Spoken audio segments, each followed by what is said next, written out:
First off, I want to react to a priori.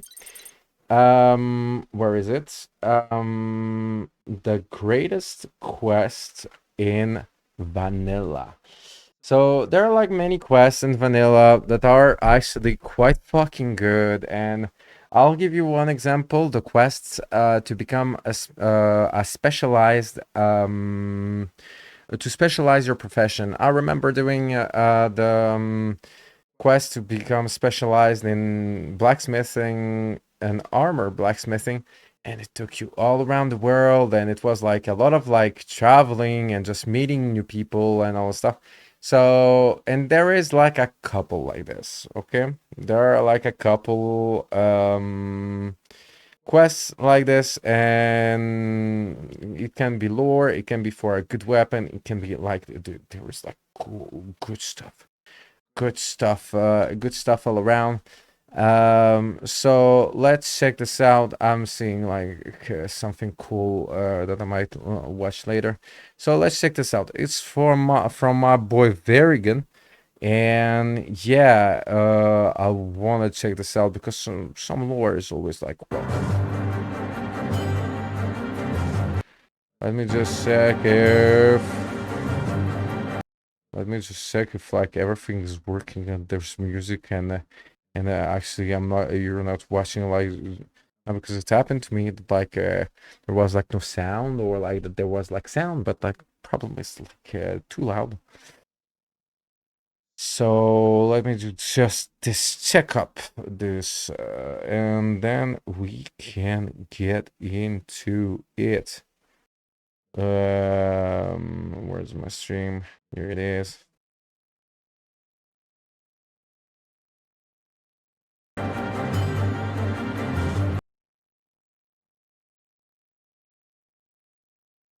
Nice. So everything is working out. So let's check this out, shall we?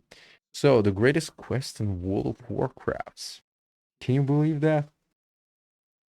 You know what? It's actually like it's actually quite a solid claim. But there's a lot of quests in vanilla that were actually really quite the fucking like adventure, to be honest. So yeah, I'd say like that we're almost looking like no, some quest from Elden Ring, to be honest, without like all the fancy Elden Ring stuff, but going from place to place for like or Elder Scroll. Anyway.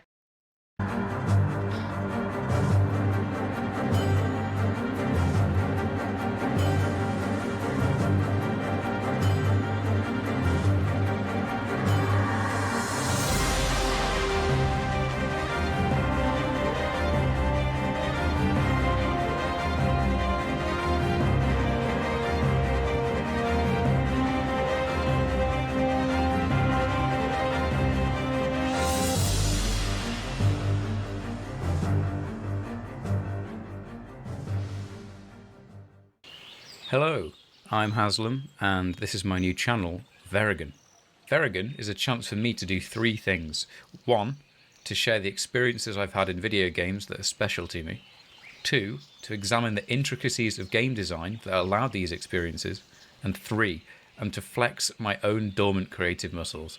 For years now, I've really enjoyed listening to other people's stories on their own channels, and so I think it's finally time I tried to give back to that creative space. I wouldn't dare try to compete with the articulation that the big video essays have, or the detail that a lot of documentary videos do, or the assistance how-to guides would give, but instead to try and Oh yeah, no. So doing like content creation allowed me, especially like lore, something like that is related to lore content creation. These people, you don't see it. Is there such fucking monster? What the fuck?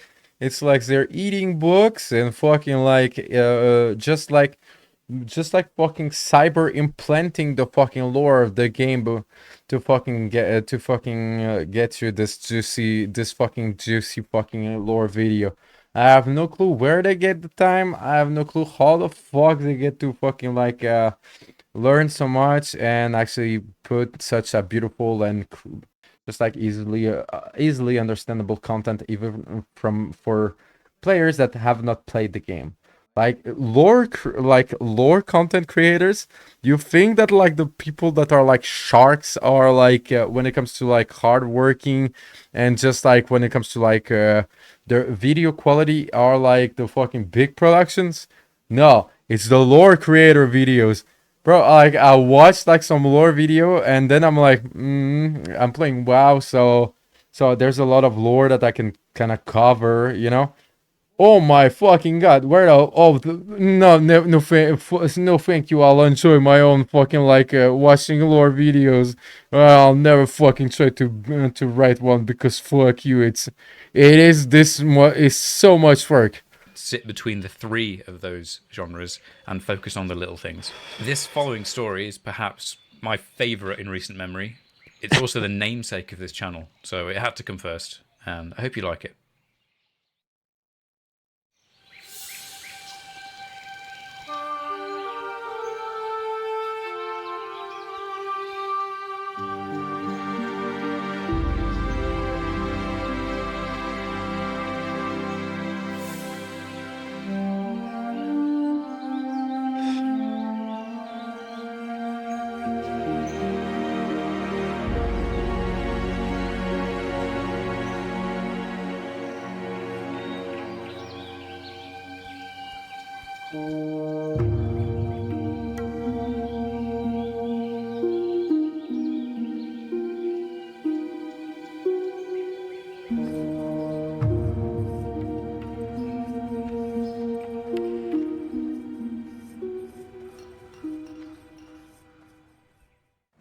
In the older versions of World of Warcraft, such as WoW Classic, every class had ability trainers.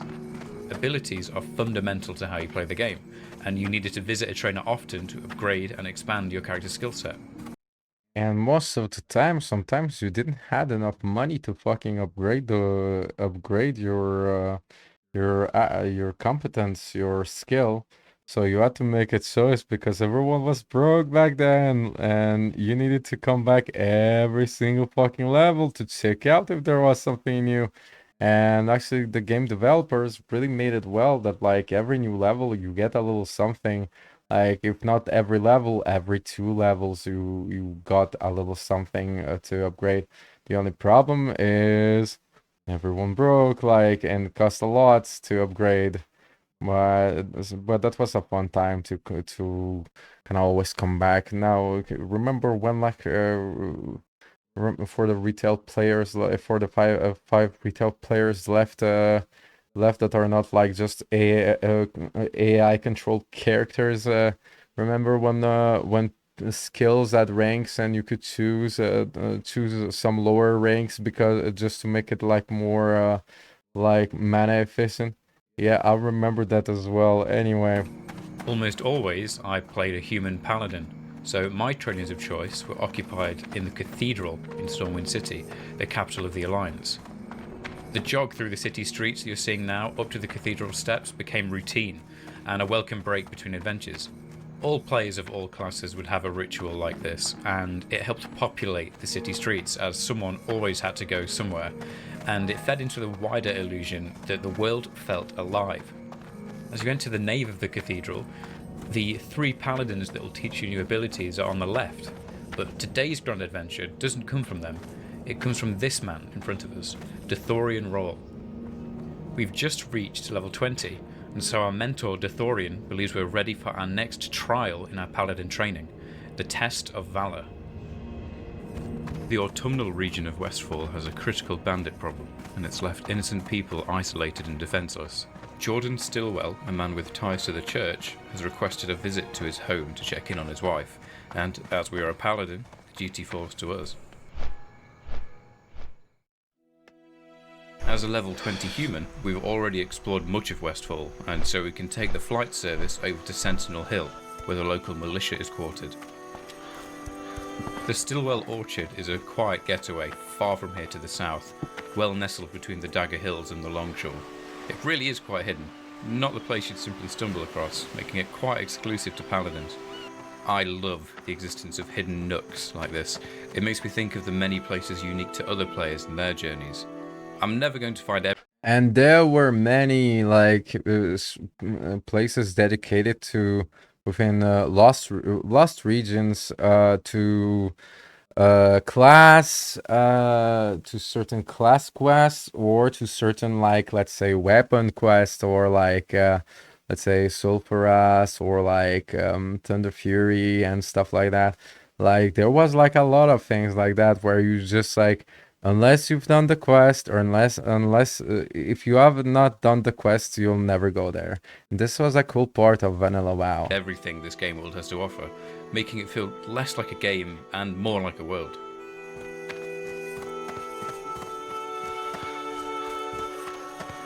Jordan's wife, Daphne Stillwell, might be a Scooby-Doo reference, though if so, I'm not sure I want to know what happened to Scooby. When we meet her, we find out she's already repelled several waves of the bandits that have come to take her land, and the next wave will be here any minute. Charge!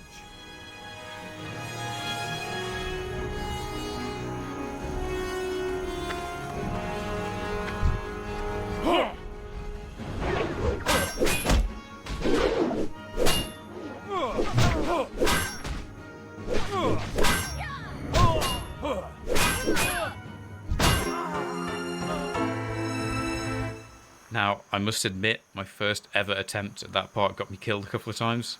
I remember I had to get a friend to come over and help me out, but I got there in the end. Once the home invasion's over, we can then go talk to Daphne again, and she'll thank us for our service, and tell her to go back to Dithorian and let him know that she's safe. So, upon returning to the cathedral and to Dithorian, we get thanked for our valor, and he rewards us for passing the test with a new spell and a new item. The new spell is called Sense Undead. Yeah, and there were like some spells that you could not get unless you do the quest. And for example, like the Paladin Mount, or I don't know, the Warlock Mount, but like these were also like quests, and long quests actually, still saving you the money compared to the 1,000 gold, but really, really cool quests. Just looking and feeling like this one, but high level, so more epic. Which when cast will show all undead enemies as dots on the minimap. I'll be honest, I don't think I ever used this. The new item is called the Bastion of Stormwind. It's a big, shiny shield with quite impressive stats. If, like me, you prefer swinging around two-handed weapons instead, you can instead sell it for a nice bit of money, which will definitely help with upcoming repair costs, and there will be upcoming repair costs. So, we've completed the test of Valor, but Dithorian also tells us that someone should head to Ironforge and let Jordan know that his wife is safe. Us, he meant us. Thankfully though, it's not a very long journey, as the gnomes have built an underground tram line connecting the two cities. If you haven't played World of Warcraft before, you're probably surprised. Hundreds of hours in, frankly, even I haven't gotten used to it. Public transport can be quite... There was a shark that you can look at in the fucking aquarium that always freaked me the fuck out in the fucking metro of Stormwind, to Stormwind and Ironforge. awful in real life, but in MMOs it can be different. I'm not an incredibly social person, so in online games it can take some time for me to coax myself out of my shell. But one of the first, if not the first, times I actually spoke to someone else in this game was right here, whilst sitting on a bench, waiting for the tram. And this happened simply because other people were here with me, and just like me, they had nothing to do but to sit and to wait. When multiple people boarded the tram together, they wouldn't always give small talk, but at the very least they'd give each other a wave, do a little dance, or inspect each other's gear. And all of this, no matter how small, was social interaction in this online space which wouldn't have happened otherwise, and there's something about that I really cherish. Sadly though, the Deep Run tram is one of the only forms of public transport in World of Warcraft, which really is a shame. The developers of Project Epoch, however, a private server currently in development, are working to correct this wrong, starting with carts that take players up and down the local road network surrounding Elwyn Forest. Oh look, we're here.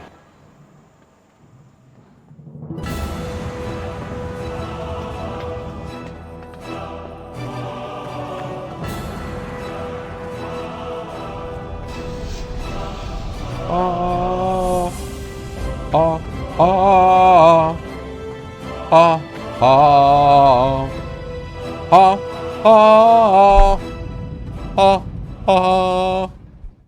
Jordan is a blacksmith who prefers to do his work out in the cool mountain air, just outside of the city gates. He's relieved to hear that his wife is now safe, and deeply thankful that we came to her rescue. Feeling indebted to us, Jordan offers to craft us a new weapon, his greatest work to date, and a symbol of our paladinhood. The catch, though, is that he doesn't actually have the required materials, and he needs us to go get them for him. Jordan needs the following 4 items: white stone oak lumber, a refined ore shipment, his old smithing hammer, and a purified core gem. The previous test of value Purified core gem used to cost so much. was merely to get us to this point, and the proper quest starts now. Jordan also gave us some notes on the whereabouts of each item. We'll start with looking for the refined ore shipment, as according to page 3 it should be the closest. Not far from Loch Madan, a large body of water up in the mountains not too far from here, is a settlement called Thelsamar. The local area is equivalent level-wise to Westfall, and on my first character I'd already been there for a short while to help out a friend of mine who played a dwarf hunter. Therefore, I already had the flight point unlocked, so we can just fly over from Ironforge. Jordan wants us to meet with an old blacksmithing friend of his, Baylor Stonehand. Baylor specialises in alloys, of which one would be perfect for our new weapon. Jordan has in fact already placed an order, but the shipment never arrived. When we arrive at his home, Baylor tells us that the ore never reached Thelsamar for refining. The caravan transporting the shipment was ambushed by the Mogrosh, a clan of ogres who terrorised the local dwarves from their stronghold to the northeast of Loch Madan. To get across to this stronghold, you'd perhaps be tempted to swim the distance. This can work, but as the water is infested with all sorts of nasty stuff, I don't really recommend it. You can instead take a detour north across the stone-wrought dam. It's much safer, and it provides a nice vista you really shouldn't miss out on. The Mogrosh ogres are elite enemies, marked by the gold border around their portrait. This means that an assault on their encampment cannot be done alone. Thankfully for us though, Thelsamar offers good bounty work for wiping them out, so there's often other players grouping up to attack the place together. Said groups could also make an excellent distraction as they plough through, allowing you to sneak in, get the shipment, and get out without taking a single scratch.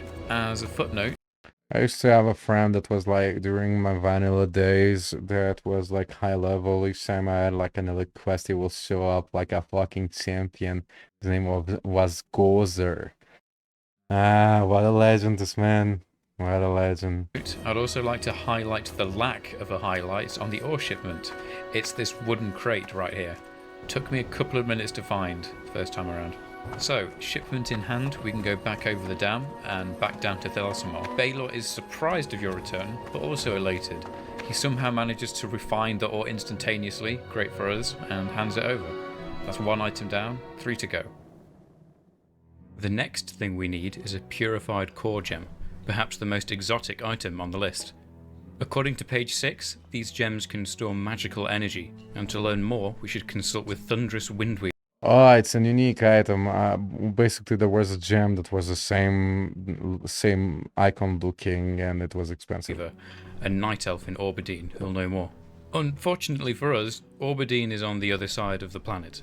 More specifically, it's in Darkshore, on the northwestern coast of Kalimdor, the game's other continent. Thankfully, despite the incredible distance, it won't take equally long for us to get there. This is because the main port taking passengers across the Great Sea is in the neighbouring zone, the wetlands, where the stone-wrought dam routes its water to. So, heading north out of Thelsamar again, this time we'll stick to the road, follow it past the Algaz station, and further into Dún Algaz, a tunnel system that winds down the mountains. Something important I've until now neglected to mention is how travelling works in this game.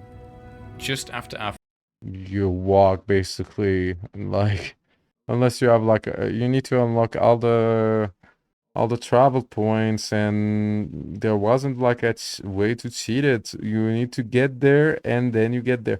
But there was like some type of privilege to actually have all the travel points. It was actually like worth it, you know? Like, and you felt like there was like a satisfaction, for example, when it comes to gameplay. to actually go and travel around Azeroth and Kalimdor just to get the travel points for later in the game being able to access all the dungeons or all the raids without thinking too much about it.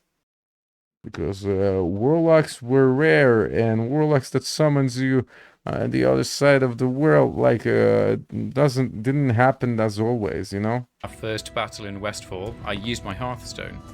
You can bind your Hearthstone to any tavern and can then teleport back there, but only once an hour.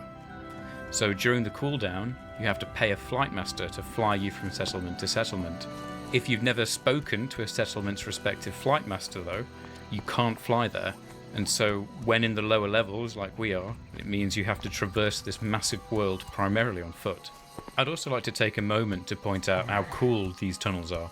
It's common for game worlds to be tailored to the cultures populating them, as both were likely developed side by side, but it's nice to see where civilized infrastructure has had to properly tackle the terrain around it. It has this kind of novelty that I really appreciate. The other end of the tunnel And it was really, really ahead of its time when it was released. So, I have to mention that. system empties out into the flat wetlands beneath the mountains, and a long road is paved When it comes to architecture, but also like this type of like logical architecture, I'd say, you know, in such a huge world. between us and our destination, Menethil Harbour. Relative to where we've been before, it's a quite featureless journey, but it's a welcome change of scenery regardless. My first time here in the wetlands was actually a harrowing experience. When classic World of Warcraft launched, a friend of mine made a night elf character, and it fell to me to find him on the other continent and escort him all the way to Stormwind so we could level together. We were both level 5. Because of that night, the crocolisks that stalk this road will forever haunt me. Menethil Harbour is a little port town on the coast, and it has a couple of incredibly useful shipping lanes. The ship that docks on the left will take you to Theramore, a human settlement across the pond that's a good 15 levels out of our league, and the ship on the right takes us straight to Orbadine. Ships take a while to arrive, to depart, and they also take a while in transit, so there'd always be a few people along for the ride, just like with the Deep Run tram. Though the ships have added furniture, so you can either sit down and have a chat, or engage in activities. Oh look, landfall.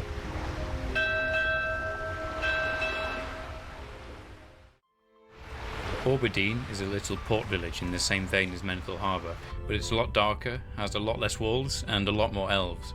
Our contact, Thunderous Windweaver, is actually the village elder of Orbadine, and he remembers Jordan and so entrusts us with where the core gems can be found.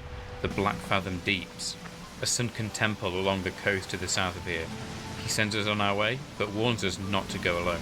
And we really shouldn't. Black Fathom Deeps is actually a dungeon, a 5-person instanced experience that requires teamwork to complete. Back in the earlier versions of World of Warcraft, no matchmaking system existed for the game, so finding a group was something you had to do yourself. This usually would involve asking your guild, whispering other players you've met on your journeys, or shouting at the top of your lungs in the middle of Stormwind. The road south along the dark The magic of vanilla WoW, classic WoW also, but vanilla WoW especially is that like what he just said. Well, that was working, and to do what? To do whatever fuck you want. To do dungeons, to do quests, to go somewhere to get PL to power level. So meaning like a high level come on high level come to just do your stuff. It worked to sell stuff, and this is something that like really was in a bubble, and in a time bubble, and it doesn't exist, or even if it exists now in WoW Classic, it doesn't have the same vibe to it, you know. Which is it's great, but like having participated in this, like when he says this, I can tell you it was such like we didn't knew back in the day, but that WoW will become so huge and so just like so great, right? So just mm, becomes so important when it comes to the video gaming history in general. But I was there with others, and yeah, what he says is true, and it was even more true when it was such a secluded place, and like and especially when people didn't fucking knew what to do with the game, because like now you have all your guides and everything. How can they fuck you, bro? Like you read the quest, you cannot fucking, you don't understand. Well, you give up. That was the logic, all right?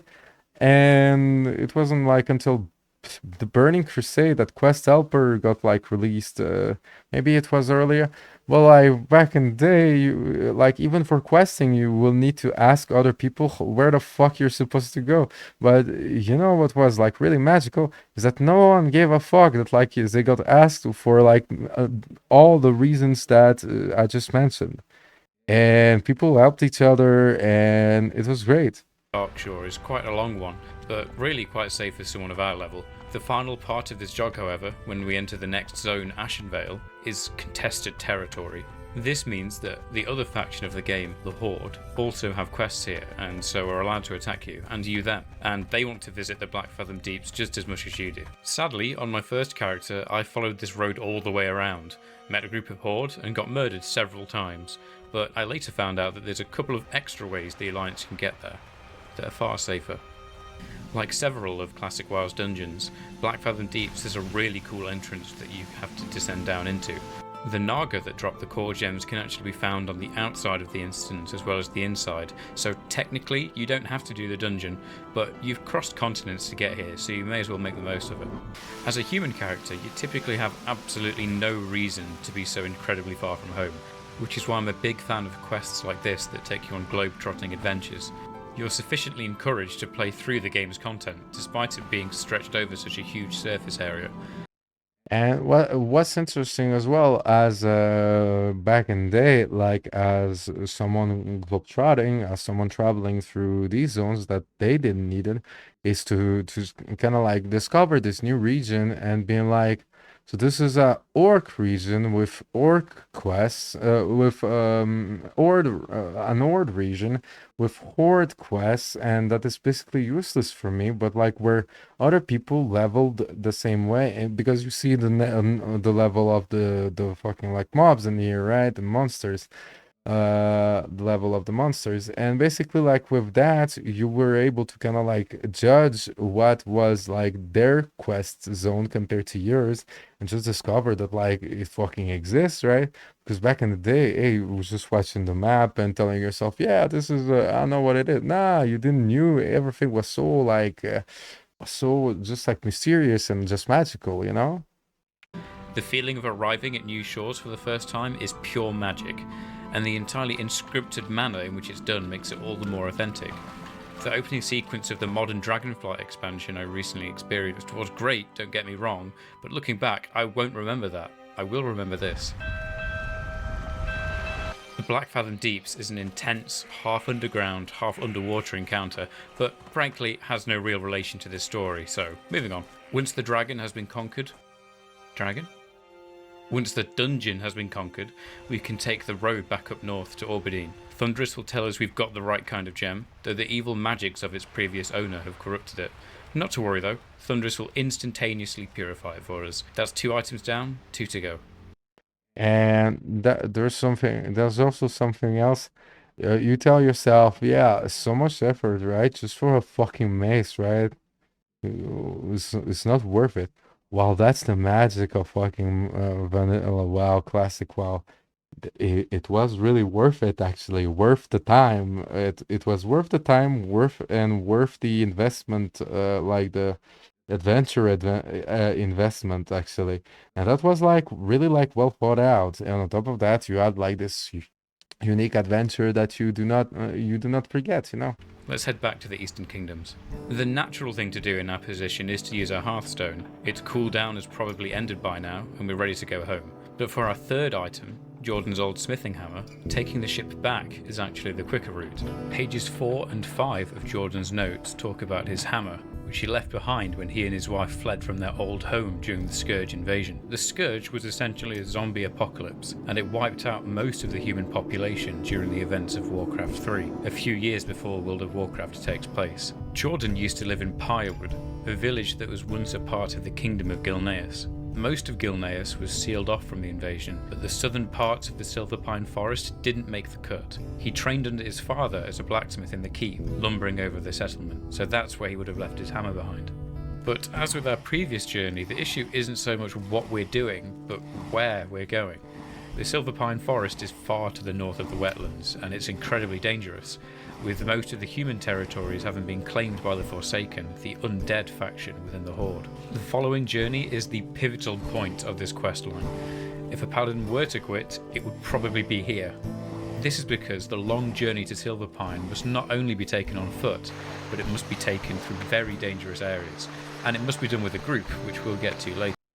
Yeah, and when he says very dangerous areas, he didn't fucking like lied about it. Like there were areas like during Vanilla WoW, where it was like just a destination as a horde player or as an alliance player where you simply don't go. Do you know why? Too dangerous.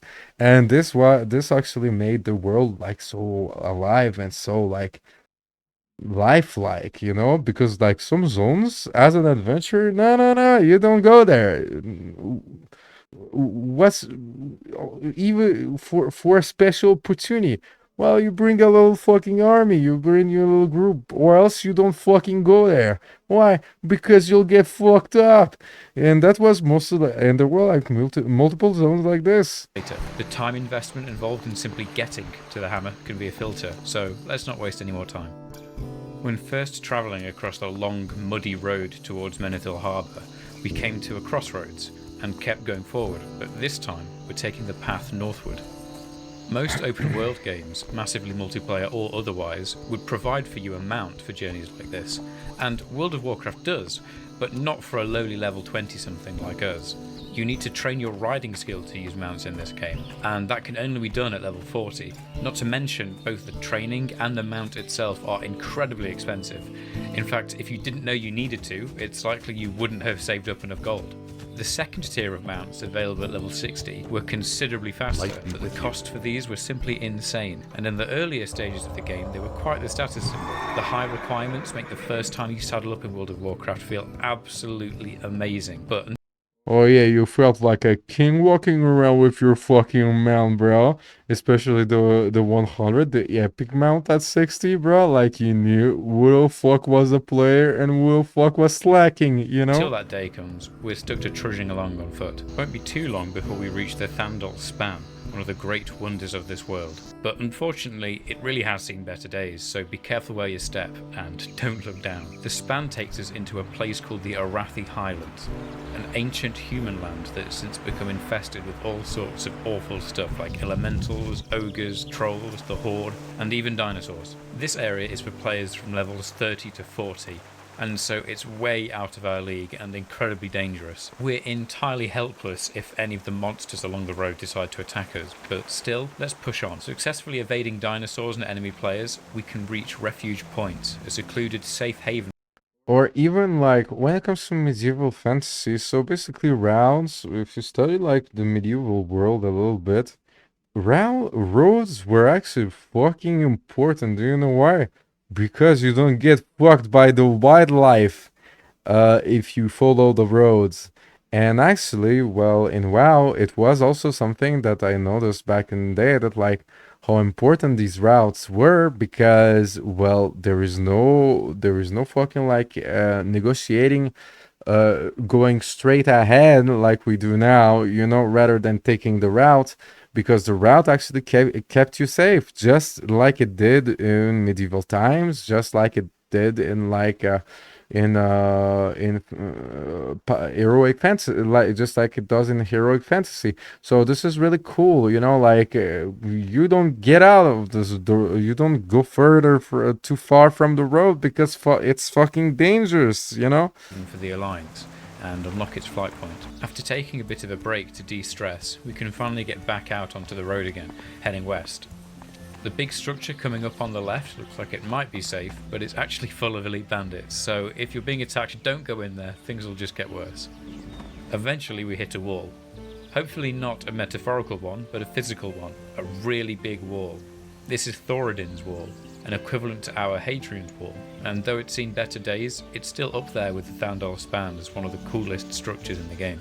Passing through the wall's huge gatehouse, we enter the Hillsbrad foothills, a beautiful land, much more appropriate for our level. But the verdant landscape is just a disguise for the deadly battleground it actually is. Hillsbrad is one of the areas where the Alliance and the Horde first meet, and ultimately come to blows. It's arguably the birthplace of world PvP in World of Warcraft, and for that reason we need to be just as careful as we were in the Arathi Highlands.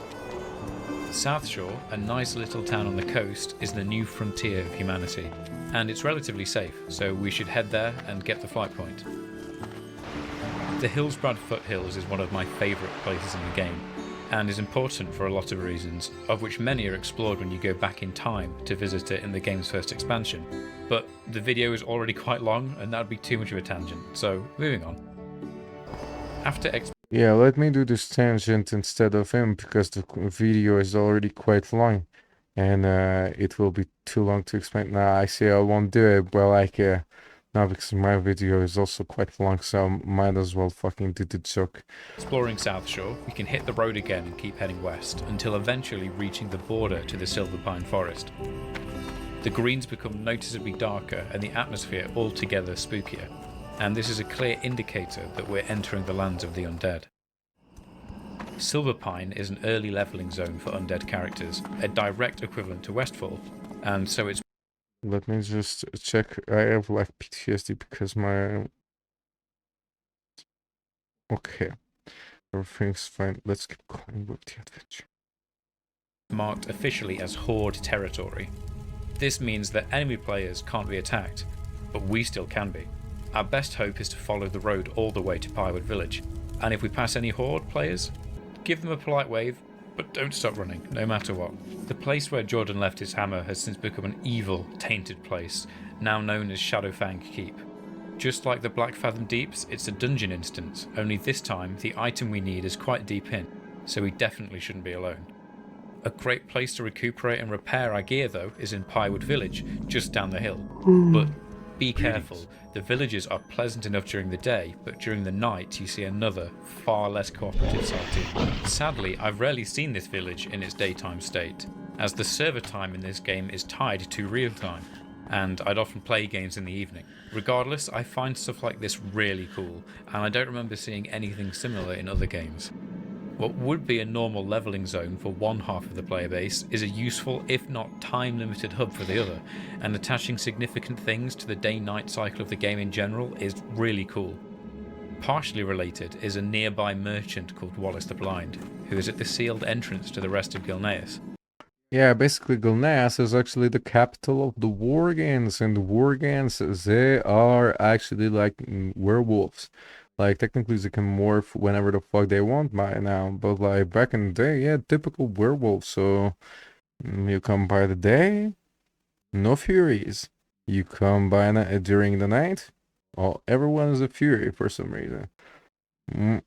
Nah, if you come from like if you come from like anime conventions, you will understand why the fuck there's so many furies during the night in here. But like, if you don't, and if you don't know what a fury is, you probably are still blessed by God, and you still have some fucking like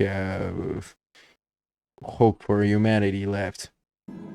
He sells some interesting items, including a really nice sword, and will only trade with members of the Alliance, who, as you've seen, really have no business being here at all. NPCs like Wallace are the nice hidden details that really fill out the world and add novelty. Gameplay-wise, there is absolutely no reason for him to be here, but... And it's interesting that like Gilneas Worgans were introduced in fuck you, I don't remember the expansion, but Gilneas is the capital of Worgans, if I am correct. But it was already there in Vanilla WoW, so really like, and they didn't lost this asset to actually like fucking like they made it something that became like quite the fucking fun, you know, like quite the fucking cool story. But he is, and I think the game's better off for it. Up the snaking path we pass the meeting stone. I keep stopping, but I want to talk about the meeting stone before going in. These stones were actually the game's first looking for group tool, Simply interacting with a dungeon's associated stone would put you in a group with other players that did the same thing. They later added the ability to search for a group for any dungeon at Innkeepers, though this wouldn't actually teleport you to the dungeon, so nobody used it, and by the game's first expansion, the entire mechanic was completely revamped. Crossing over the drawbridge. Yeah, there was this logic of like certain dungeons that were so fucking far away. It's just like, yeah, bro, that's good. We fucking finally the fucking team. Let's get to the dungeon. And then everyone had to passionately like fucking took the fucking 45 minutes to get to the dungeon, and no one gave a fuck or like actually made remarks about it. It was just a norm, you know. Bridge and into the instance, we quickly find that the keep has been appropriately named, having been infested by both shadows and fangs. The place has been taken over by a mad mage called Arugal, who's turned everyone into rabid warguns, World of Warcraft's stand-in for werewolves. Jordan's hammer is at the far end of the courtyard, but the metal gate barring the way is firmly closed, so we'll have to go this way instead. A short time later, we hit the locked door to the courtyard, and just down the stairs is the person with the key. This seems to be the keep jail, and all 3 cells are occupied. Horde players need to free the person on the right, Alliance the person in the middle, and in the leftmost cell is the blacksmith Landon Stillwell. Added to the game during the Burning Crusade expansion, alongside Blood Elf Paladins, he is needed for their quest to forge their powerful weapon, mirroring our adventures. Landon's relation to Jordan is unknown, but as he is also a blacksmith and is a bit more grey, they're probably father and son, but that's never explored. Tangentially, there is actually one other Stillwell in the game, Marissa. She lives in either Northshire Abbey or Goldshire, depending on the version of the game, and will provide owners of the World of Warcraft Collector's Edition with their free pet. Opening the middle cell, we can free Sorcerer Ashcrom. He was sent by the other wizards to check up on Arugal, not knowing that he'd since gone mental. Careful. He goes over to the locked door, unlocks it with his magic, and here we are, the courtyard. After the slow process of clearing it of all the enemies, we can go over to the stables, and lying on top of a crate is Jordan's hammer. That's 3 items down, on to go. And just as a reminder, so the dude he explained to you for he fast forward the whole quest. This is one random dude, and like to kind of put you back in the experience that we had in vanilla and that some people enjoy in classic. Like, you go back to fucking Stormwind, you see this quest, and that's your life for like a couple days, you know? The one fucking adventure.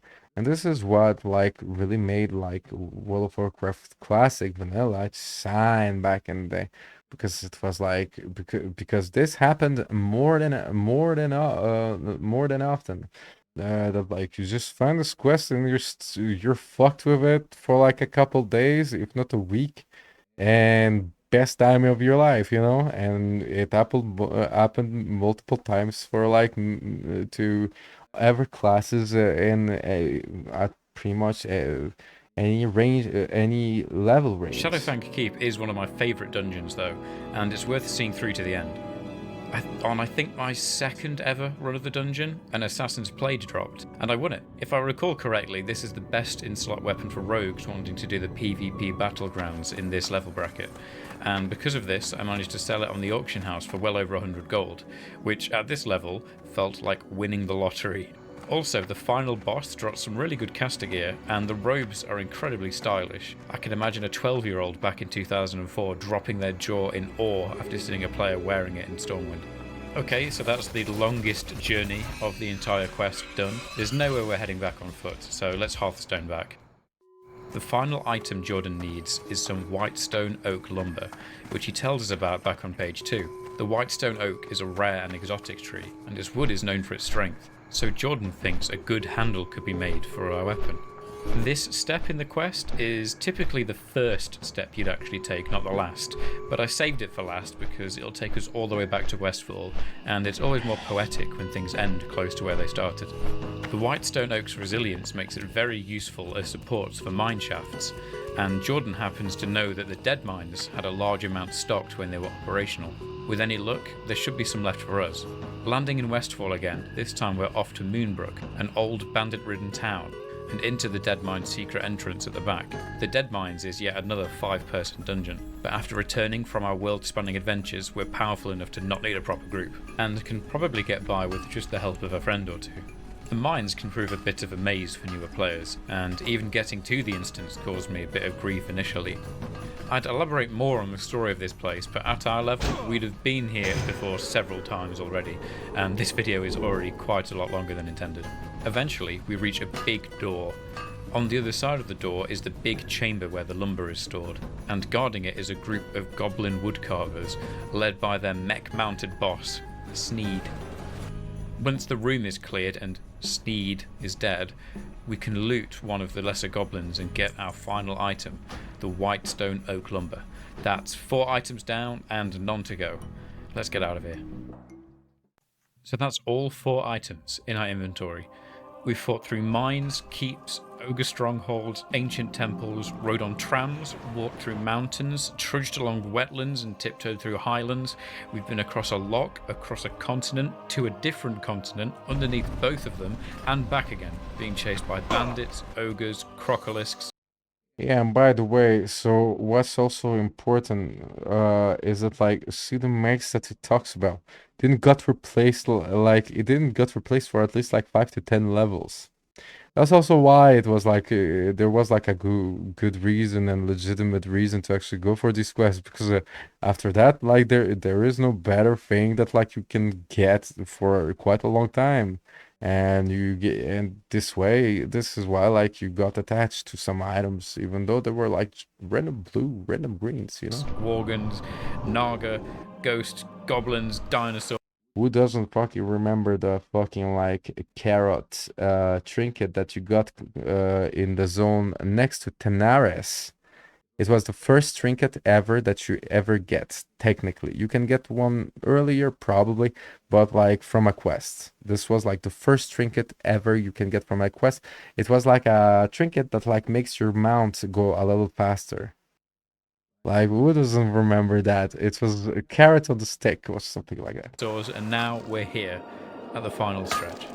After taking the 4 items to Jordan, he doesn't waste much time before getting to work on the hammer. Oh wow, that didn't take long. He hands you your new weapon, Verrigan's Fist, named after a late friend of his, a dwarf paladin called Bosch Verrigan. Statistically, it really is quite a nice weapon. It's got a nice amount of stamina, a lot of magical stat increases, and a really hefty amount of base damage.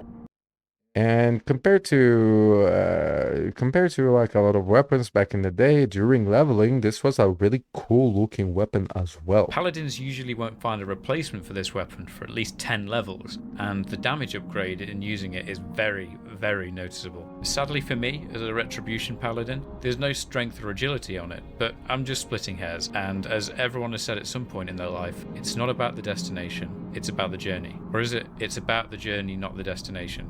One of those two. Why is this quest the greatest in World of Warcraft Classic, in my opinion? It's about neither of those. It's about waifus. Like, no one understood that. Like, it's fine, but like, it's not about neither.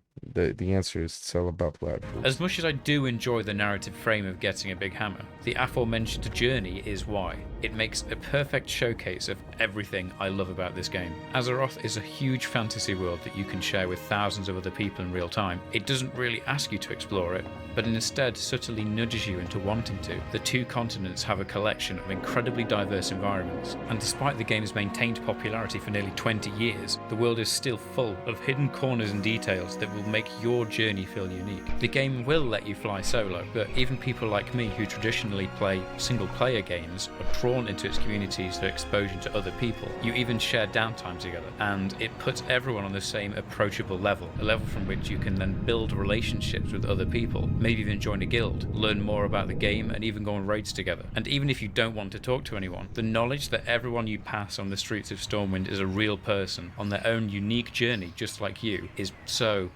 special. Verrigan's Fist may just be a hammer, but the path to getting it is a path through everything brilliant about this game. And when you see its distinctive... Absolutely, I agree. This and also like, as I always tend to fucking try to remind you, because like people watch these fucking like crazy technical or like really crazy specific lore videos tend to forget that they're not the average the average game player Andy.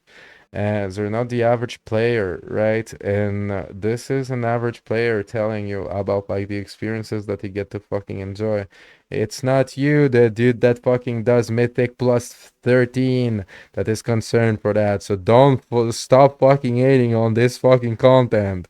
Doesn't concern you. Okay? If you like it though, it's fine. But like remember, these are not like people who do Mythic plus 13, okay? symbol on the backs of other paladins. That's why when you ask, what? Yeah, I tried. I didn't enjoy it because you do Mythic plus 13, bro. Your keys are fucked up, bro. Like you're not the same fucking type of beast, all right? You know that they know that too.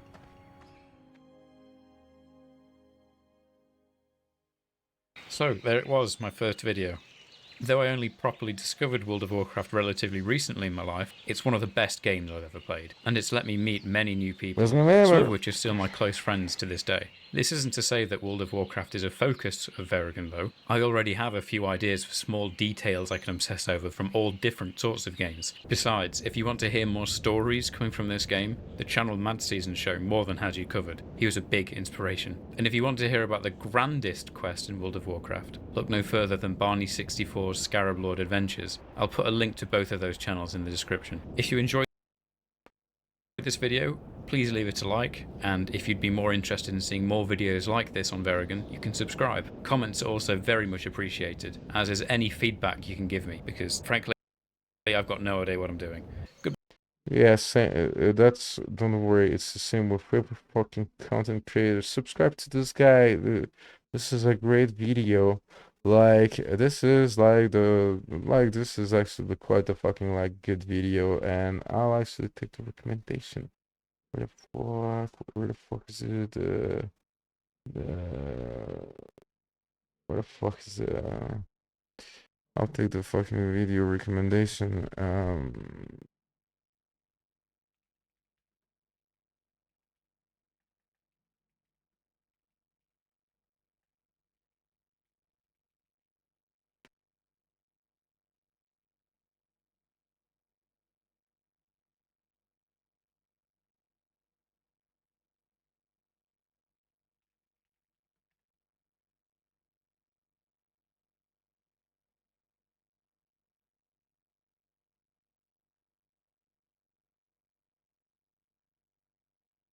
Okay. When we Yeah. Yeah, so yeah, was it good? It was great. This is like, so there are like many quests like this that exist in WoW. There is like also like the hunter quest where like you actually have to do like to kill an elite without your pet and without using like really having a restricted set of skills. But this is high level for like a epic fucking like staff that is like really fucking powerful. There's also like the mounts. There's also there's also like a couple other quests. Like some quests were just like bound to how is it called? Just like to get a spell. Some spells were so powerful that actually you need to fucking get out and get to fucking like get to fucking working to fucking get this quest get the spell learned. And this was like actually really interesting. So yeah, thank you so much very again for this video. This was actually quite a fucking like blessed video. So yeah, wish the best, bro, on your WoW journey.